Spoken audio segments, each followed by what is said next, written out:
हमने Luo Feng को देखा था जहाँ पर जो मो के फादर थे वो उसकी स्पिरिट को डिस्ट्रॉय करने वाले थे। जहाँ पर ये सब देखकर लुओ फेंग कहने लगता है कि मैं तुम्हें बिल्कुल भी नहीं छोड़ूंगा और वो यहाँ पर उनके ऊपर अटैक करने के लिए आगे बढ़ता है। तभी हम देखते हैं यहाँ पर जो मो के फादर होते हैं वो यहाँ पर उसके ऊपर अपनी स्पिरिट से अटैक कर देते हैं। जहाँ पर लुओ फेंग की हालत खराब हो जाती है क्योंकि वो काफ़ी ज़्यादा प्रेशर में नीचे दबा हुआ होता है। जहाँ पर लुओ फेंग बोलने लगता है आप यहाँ पर मेरे साथ ऐसा बिल्कुल भी नहीं कर सकते क्योंकि यहाँ पर आप लॉ एनफोर्समेंट डिपार्टमेंट के एल्डर हैं, इसीलिए आपको ऐसा करना बिल्कुल भी शोभा नहीं देता। तभी यहाँ पर वो कहने लगते हैं यहाँ पर सबसे ज़्यादा इम्पोर्टेंट मेरे लिए मेरा सन है, जिसकी तुमने यहाँ पर स्पिरिट को पूरी तरीके से ख़त्म कर दिया है, इसीलिए यहाँ पर मैं तुम्हें बिल्कुल भी नहीं छोड़ूंगा। तभी यहाँ पर हम मो को देखते हैं, जो मो होता है वो बोलने लगता है कि यहाँ पर फादर आप इसे बिल्कुल भी मत छोड़िएगा क्योंकि यहाँ पर इसने मेरी स्पिरिट को पूरी तरीके से डैमेज नहीं पूरी तरीके से ख़त्म कर दिया था, इसीलिए आप इसकी स्पिरिट को ख़त्म कर कर यहाँ पर मेरे लिए वापस से मेरी स्पिरिट को बना दीजिए। तभी हम देखते हैं उसके फादर बोलते हैं यहाँ पर इस चीज़ को करने में इसमें मेरी जान भी जा सकती है, इसीलिए मैं इस चीज़ को एक ही बार कर पाऊंगा। तभी वो अपने फादर से बोलता है कि आप इस टेक्निक का यूज़ कीजिए, यहाँ पर आपको कोई भी नहीं देख रहा है। और वो ये भी बोलता है कि अगर यहाँ पर आप इस टेक्निक का यूज़ कर कर अगर आप यहाँ पर ये सब कर देते हैं तो आपका मैं ज़िंदगी भर ख्याल रखूंगा। इसी के बाद हम देखते हैं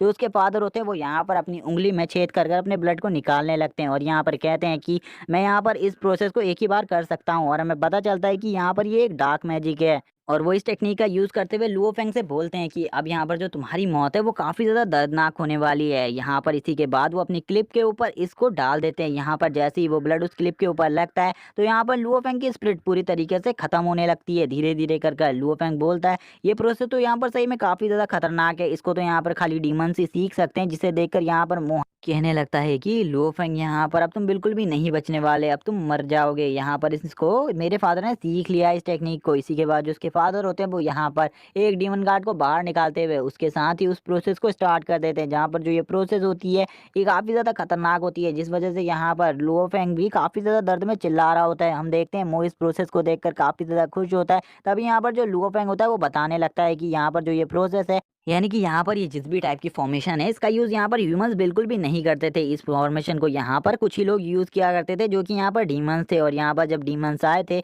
उन्होंने यहाँ पर इस फॉर्मेशन को लाया था और वही इसका यूज़ करते थे यहाँ पर ह्यूमंस को टॉर्चर करने के लिए। और यहाँ पर वो जब इस फॉर्मेशन का यूज़ करते थे तो वो यहाँ पर इसलिए यूज़ करते थे ताकि वो यहाँ पर ह्यूमंस की कल्टीवेशन और उनकी पावर को एब्जॉर्ब कर सके, जिससे वो अपने आप को और ज़्यादा पावरफुल बना सके। और हुआ भी ऐसा ही और यहाँ पर उनकी पावर और ज़्यादा बढ़ती गई और यहाँ पर कुछ टाइम बाद कुछ ह्यूमंस ने भी इस फॉर्मेशन को सीख लिया और यहाँ पर वो भी डीमंस के ऊपर इसका यूज़ करने लगे। लेकिन उन्होंने कभी भी यहाँ पर ह्यूमंस के ऊपर इसका यूज़ नहीं किया। लेकिन जियान फैमिली में आखिरकार ये फॉर्मेशन किसने सीखी इसके बारे में किसी को भी नहीं पता। और यहाँ पर आखिरकार जियान फैमिली में ये फॉर्मेशन कैसे आई इसके बारे में भी मुझे नहीं पता। हम देखते हैं लुओ फेंग की हालत इतनी ज़्यादा खराब हो रखी थी कि यहाँ पर अब वो हिल भी नहीं पा रहा था। यहाँ पर हम देखते हैं जो मो के फादर थे उनका स्पिरिचुअल बीस्ट ने लुओ फेंग की हालत काफ़ी ज़्यादा खराब कर रखी थी। तभी यहाँ पर जो लुओ फेंग होता है उसकी तरफ वो अपने इस कार्ड को करते हुए बोलते हैं अब यहाँ पर मैं तुम्हारी स्पिरिट को इसके अंदर डालने वाला हूँ, जिससे यहाँ पर मैं अपने बेटे की पावर को बढ़ाकर यहाँ पर उसके लिए एक 7th लेवल की स्पिरिट को रिफाइन कर सकता हूँ। और यहाँ पर जब मेरे बेटे के पास एक 7th लेवल की स्पिरिट होगी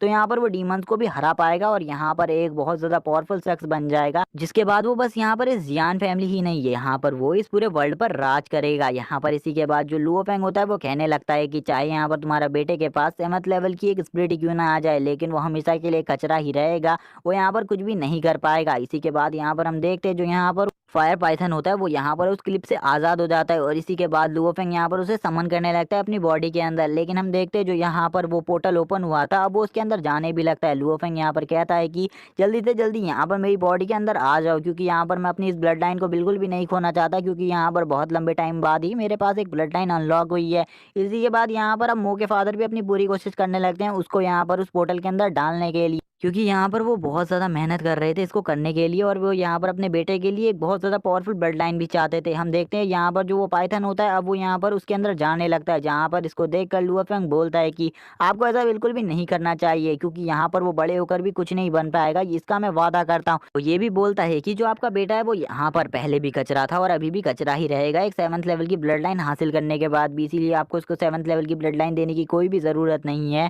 तभी यहाँ पर जो मुँह होता है वो बोलता है कि तुम यहाँ पर मेरे से काफ़ी ज़्यादा जलते हो, पहले तो तुमने यहाँ पर मेरी ब्लड लाइन को डिस्ट्रॉय कर दिया लेकिन यहाँ पर मैं तुम्हें कोई भी मौका नहीं देने वाला, मैं तुम्हें तुरंत ही मार दूंगा, इसीलिए यहाँ पर ज़्यादा चिंता मत करो। तभी वो अपने फादर से कहने लगता है कि फादर यहाँ पर इसे बिल्कुल भी मत छोड़िएगा, इसे यहाँ पर बहुत ज़्यादा दर्दनाक मौत दीजिएगा क्योंकि यहाँ पर इसने मेरी ब्लड लाइन को छीनते समय मेरे को यहाँ पर बहुत ज़्यादा तकलीफ भी दी थी। तभी यहाँ पर लुओफेंग बोलता है तुम यहाँ पर जितना झूठ बोलना है बोल लो, लेकिन यहाँ पर एक बार अगर मैं इस जगह में से बच गया तो यहाँ पर उसके बाद मैं तुम्हें बिल्कुल भी नहीं छोड़ूंगा, चाहे तुम कुछ भी कर लो। तभी हम देखते हैं मो के फादर यहाँ पर अपनी पावर को और ज़्यादा बढ़ाते हुए कहते हैं कि तुम्हें तो यहाँ पर मैं बिल्कुल भी नहीं छोड़ूंगा क्योंकि यहाँ पर तुम मेरे सामने ही मेरे बेटे को धमकी दे रहे हो, तो यहाँ पर ज़रूर तुमने उसको बहुत ज़्यादा टॉर्चर किया होगा। इसी के बाद जो यहाँ पर वो फायर पाइथन होता है, अब वो यहाँ पर उस पोर्टल्स के काफ़ी ज़्यादा करीब आ जाता है और अब उसके अंदर पूरी तरीके से जाने लगता है, जिसको देखकर लुओफेंग बोलता है चाहे यहाँ पर तुम कुछ भी कर लो आज, लेकिन यहाँ पर तुम्हारा बेटा तुम्हें जो लगता है ना कभी ज़्यादा पावरफुल बन जाएगा, लेकिन कभी वो इतना ज़्यादा पावरफुल बन ही नहीं पाएगा, चाहे यहाँ पर तुम कुछ भी कर लो,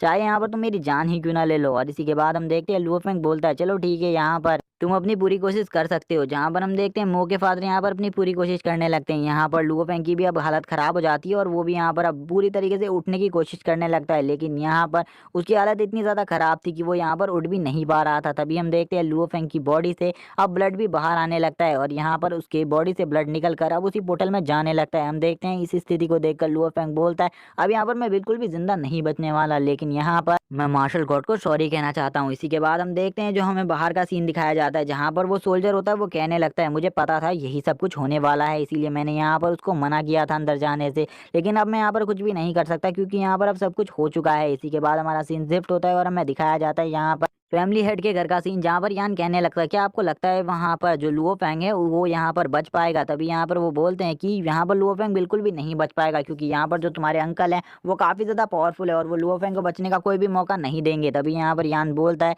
इसीलिए यहाँ पर मैंने बैकअप प्लान तैयार कर कर रखा है क्योंकि यहाँ पर मैंने जो यहाँ पर मो है उसको काफ़ी सारे डार्ट्स दे दिए हैं जिनमें यहाँ पर पॉइजन लगा हुआ है और वो डार्ट्स इतने ज़्यादा पावरफुल है कि कोई भी कल्टीवेटर उनके जहर से मारा जा सकता है। हम देखते हैं कि जो कि यहाँ पर लुओफेंग होता है वो यहाँ पर एक बेजान लाश की तरफ पड़ा होता है और यहाँ पर उसकी बॉडी ऐसा लग रहा होता है कि वो यहाँ पर पूरी तरीके से मर चुका है क्योंकि यहाँ पर जो उसकी सोल थी शायद से उसको पूरी तरीके से एब्जॉर्ब करा जा चुका था और अब यहाँ पर बस मो के लिए एक ब्लड लाइन तैयार करना ही बाकी था, जिसे देखकर यहाँ पर मो कहने लगता है कि अब यहाँ पर इस लुओफेंग को बिल्कुल भी जिंदा रहने का कोई हक नहीं है, इसीलिए यहाँ पर अब मैं इसे मारने वाला हूँ और इसकी ज़िंदगी से आज़ाद कर दूंगा। और इसी के बाद वो उसी वेपन को बाहर निकालते हुए कहता है कि यहाँ पर तुमने जैसे मेरे इस हाथ को तोड़ा था और मेरी ब्लड लाइन को छीना था, इसीलिए अब तुम्हें यहाँ पर जिंदा रहने का कोई हक नहीं है। इसी के बाद वो यहाँ पर अपने एक्स बो से एक एम लगाता है लुओफेंग की तरफ और यहाँ पर लुओफेंग के ऊपर अपने एक्स बो से अटैक कर देता है। हम देखते हैं लुओफेंग यहाँ पर थोड़ा बहुत चेतना में था, यानी कि वो यहाँ पर थोड़ा बहुत जिंदा ही था, लेकिन यहाँ पर बहुत बुरी हालत में होता है। लेकिन उसी टाइम पर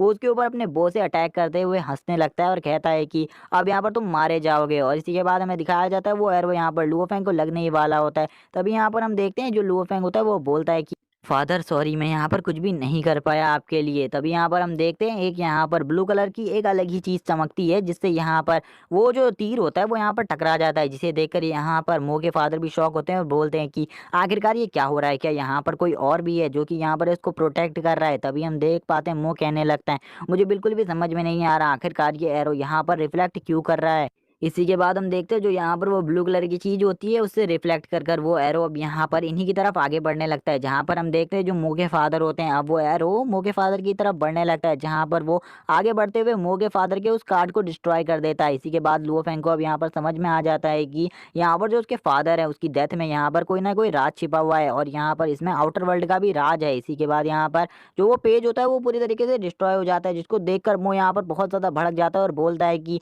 तुमने यहाँ पर फिर से मेरे साथ ऐसा किया, अब मैं यहाँ पर किसी और ब्लड लाइन को भी हासिल नहीं कर पाऊंगा। और इसी के बाद हम उसके फादर को देख पाते हैं जो कि यहाँ पर जैसे ही ये प्रोसेस पूरी तरीके से खत्म हो जाती है तो यहाँ पर अब उनकी हालत भी खराब हो जाती है और वो तुरंत ही नीचे गिर जाते हैं और यहाँ पर वो बोलते हैं सॉरी यहाँ पर अब मैं तुम्हें कोई भी ब्लड लाइन नहीं दे सकता क्योंकि यहाँ पर मेरे पास अब इतनी एनर्जी बची ही नहीं है कि मैं यहाँ पर तुम्हें कोई भी ब्लड लाइन दे सकूं और यहाँ पर अब मैं ऐसा बिल्कुल भी नहीं कर सकता। हमें लुओफेंग को दिखाया जाता है जो कि यहाँ पर बोलता है कि मुझे कुछ भी समझ में नहीं आ रहा आखिरकार यहाँ पर क्या हो रहा है। तभी यहाँ पर मुंह भड़क जाता है और अपने फादर से कहता है कि आप यहाँ पर मेरे लिए कुछ भी नहीं कर सकते, आपको यहाँ पर मेरे लिए कुछ ना कुछ तो करना ही होगा। तभी उसके फादर कहते हैं यहाँ पर मैं तुम्हारे लिए कुछ भी नहीं कर सकता, सही में मैं तुम्हारे लिए कुछ नहीं कर पाया, ऐसा बस तुम्हें लगता है क्योंकि यहाँ पर मैंने तुम्हारे लिए काफ़ी कुछ किया है, क्योंकि यहाँ पर जो काम मैं कभी नहीं करने वाला था मैंने वो भी तुम्हारे लिए किया। तभी यहाँ पर वो बोलता है फादर यहाँ पर अब मैं एक लाइफ टाइम के लिए लिए कचरा ही बन गया हूँ, इसीलिए यहाँ पर आपको कुछ ना कुछ तो करना होगा। लेकिन उसके फादर बोलते हैं अब कुछ नहीं हो सकता, क्योंकि यहाँ पर जो वो पेपर था जैसे ही वो डिस्ट्रॉय हो गया वैसे ही यहाँ पर तुम्हारी ब्लड लाइन पाने की उम्मीद भी खत्म हो गई और यहाँ पर अब जल्द ही